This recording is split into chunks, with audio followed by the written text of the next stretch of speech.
Kama una miaka zaidi ya 20 na bado huna hata akiba ya miezi mitatu, kuna kitu unakifanya na ni kibaya zaidi, na leo sitakubembeleza kama kijana mwenzako, basi nitakufundisha namna gani ambavyo unaweza ukajifunza ama unaweza ukaanza safari yako ya utajiri taratibu taratibu, lakini pia kimya kimya. Ukweli ni kwamba vijana wengi hawana tatizo la kipato, wana tatizo la maamuzi. Na kama haujabadili maamuzi yako leo, miaka 5 ijayo utaishi maisha haya haya, ila ukiwa umezeeka zaidi. Leo nitakuonyesha makosa 5 yanayowafanya vijana wengi kubaki kwa maskini bila hata kujua. Karibu Money Talk na Ibra uweze kujua ni makosa gani ambayo vijana wengi yanawafanya waendelee kubaki kuwa maskini bila hata ya kujua. Kosa la kwanza ni kuishi maisha ya kuonekana tajiri. Hili ni kosa moja kubwa ambalo vijana wengi kwa sasa huwa wanalifanya.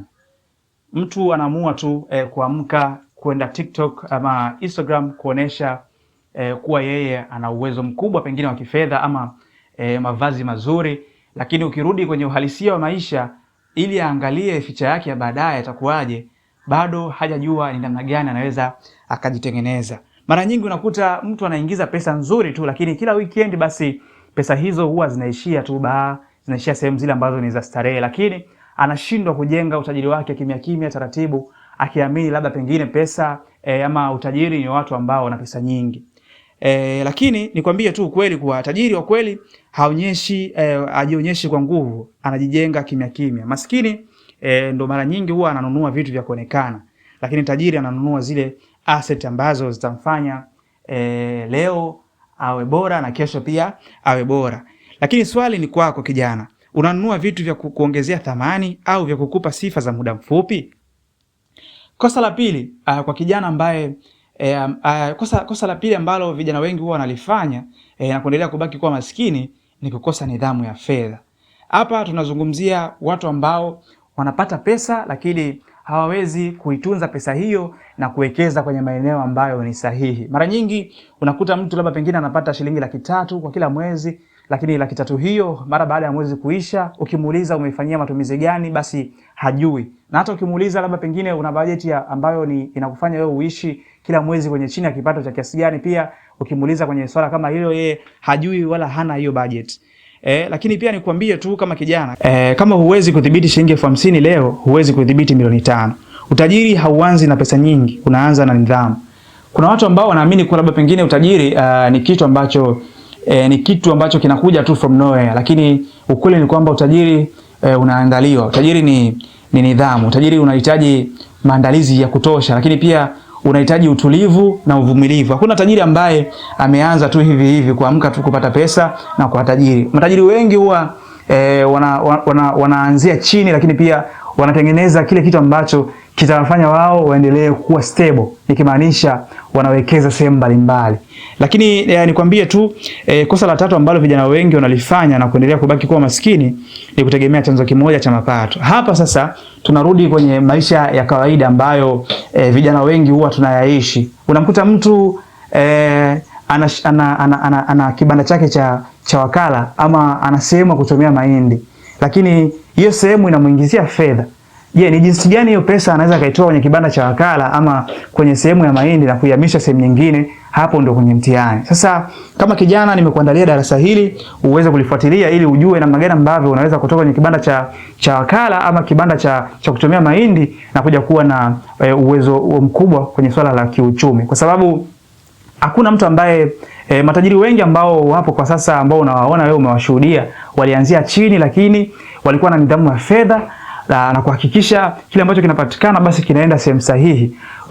Ukikosa nidhamu ya fedha na kutegemea chanzo kimoja cha mapato, moja kwa moja wewe utaendelea kubaki kuwa maskini. Lakini kama utategemea vyanzo vingi vya mapato kama matajiri wengi ambao wanafanya, utakuwa stable leo na kesho. Na kipya na kimaanisha baadaye ambapo utakuja kufikia umri wa miaka 60 ama miaka 50, basi utakuwa imara mara 2 au mara 5 ya vile ambavyo uimara wako upo kwa sasa. Kosa la 4 ambalo vijana wengi huwa linawafanya waendelee kubaki kuwa maskini ni kuogopa kuwekeza. Vijana wengi sana akili yao huwa wanaamini kwenye uwekezaji wa muda mfupi, lakini sio uwekezaji sahihi. Pia ni uwekezaji ambao unaletewa tu njia ambazo unaambiwa hii ni shortcut, pita utatokea sehemu fulani, lakini hujui kwenye shortcut hiyo hapo katikati kuna nini. Mara nyingi huwa watu wanakwama hapo, wanashindwa kuangalia ni namna gani ambazo wanaweza kuwekeza sehemu sahihi. Lakini pia hata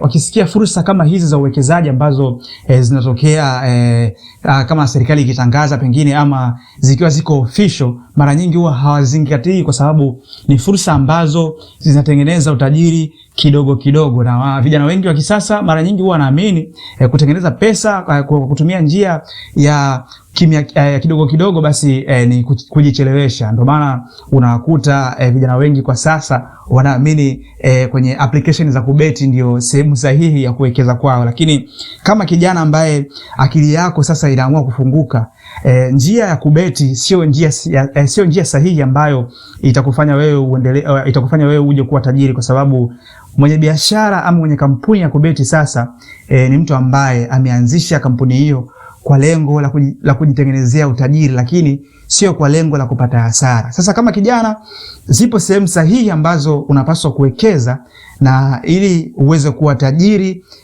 kwa hapo baadaye, mara baada ya kufanya uamuzi huo. Na ili uweze kujua ni njia gani ambazo zitakufanya wewe uweze kuwa tajiri, basi baki tu na Money Talk na Ibra uweze kujua ni njia zipi kwenye video inayofuata.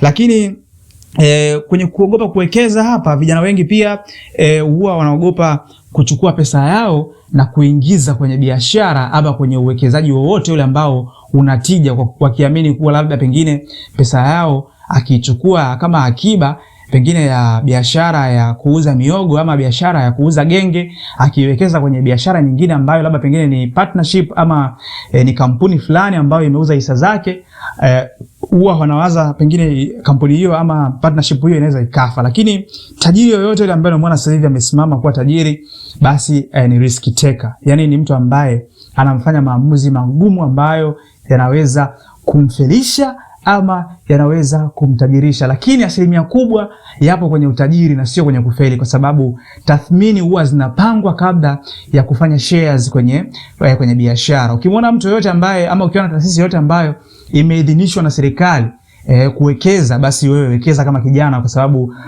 hiyo ni njia sahihi. Hata kama itakuwa inachukua muda mrefu kufikia lengo lako ambalo unalihitaji, lakini bado umri wako wewe ni mdogo, basi wewe wekeza huko, kwa sababu uhuru wa kifedha hauanzii ukiwa na miaka 20, labda kama ufahamu kama kijana, ama miaka 25.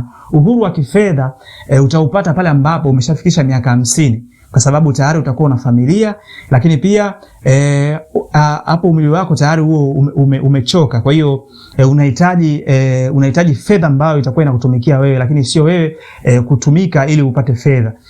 Lakini pia kosa la tano na la mwisho kwa siku hii ya leo ambalo linafanya vijana wengi kuendelea kubaki kuwa maskini ni kukosa maarifa ya fedha.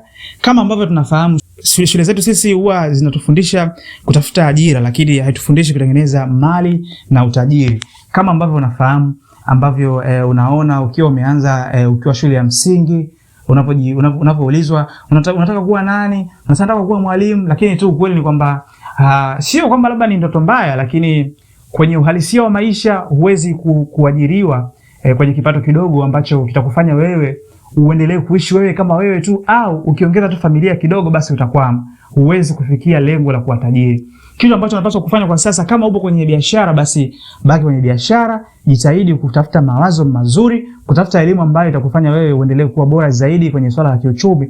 Lakini pia kama upo kwenye ajira, basi usitoke kwenye ajira. Unachotoka kufanya kwa sasa ni kuishi kwenye budget, lakini pia uwe na nidhamu ya fedha, kwa sababu mshahara ambao unaupata leo ukiwa na miaka 25, miaka 20, basi inaweza ikawa ni kaburi lako la miaka 40, ama inaweza ikawa ni pepo yako ya miaka 40. Kwa nini inaweza ikawa ni kaburi lako la miaka 40 ama pepo yako ya miaka 50? Kwa sababu pale ambapo umepata mshahara wako leo ukiishia basi miaka 40 inayofuata kutokea sasa, basi wewe utakuwa ni mtu ambaye maisha yako yote ni ya kulaumu kila mtu, lakini pia maisha yako yote yatakuwa ni maisha dhaifu kuliko ile ambaye mshahara wake wa 600,000, 500,000 leo ameamua kutengenezea budget ili miaka 20 ijayo ama miaka 15 ijayo aweze kuwa na uchumi mzuri na aweze kuwa na uhuru wa kifedha. Tukumbuke pia kama upo kwenye ajira, utakapofikia umri wa kustaafu utapewa kiinua mgongo. Hichi ni kitu ambacho mara nyingi huwa hupewi tu kwa mkupuo, unapewa kwa nini? Kwa step. Lakini pia hii fedha kama umeshindwa kutengeneza, kama ambavyo nilikwambia mwanzoni, kama umeshindwa kushikilia shilingi 50,000 kwa nidhamu, basi huwezi kushikilia milioni 100 hata ukipewa sasa hivi, kwa sababu tayari wewe nidhamu ulishakosa. Kwa hiyo nikusihi tu kama kijana mwenzangu ambaye unaianza safari yako ya maisha ama tayari umeshaanza safari yako ya maisha, jitahidi kuwa na nidhamu ya fedha, lakini pia tafuta maarifa ambayo yatakufanya wewe uendelee kuwa bora, lakini pia usiogope kuwekeza, kwa sababu kwenye uwekezaji ndipo utajiri ulipo. Lakini pia usiishi juu ya kipato chako, ishi chini ya kipato chako. Namaanisha usiishi maisha ya kuonekana kuwa tajiri. Ishi chini ya kipato chako ili uweze kuja kuwa na uhuru wa kifedha hapo baadaye. Hii ni Money Talk na Ibra, lakini nikukumbushe tu kama kijana mwenzangu, huu ndio ukweli. Hakuna mtu ambaye atakuja kukuokoa kifedha, wala hakuna siku ambayo utaamka na kuwa tajiri kwa bahati. Maamuzi madogo unayofanya kila siku ndiyo yataamua maisha yako ya miaka 10 ijayo. Swali kama kijana, je, utaendelea kuishi kama jana au utaanza kubadilika kuanzia leo? Andika kwenye comments kosa ambalo umeona linakuhusu kama kijana ambaye tayari umeshaanza safari yako ya maisha, ama bado unaanza safari yako ya maisha lakini kuna uoga ambao uko nao. Lakini pia usisahau kusubscribe, lakini pia kulike. Nikusihi tu ama nikukumbushe kuwa utajiri hauji kwa bahati, unajengwa kwa maamuzi madogo ya kila siku. Kama umejifunza kitu leo, chukua hatua sasa. Hii ni Money Talk na Ibra. Tutaonana kwenye video inayofuata.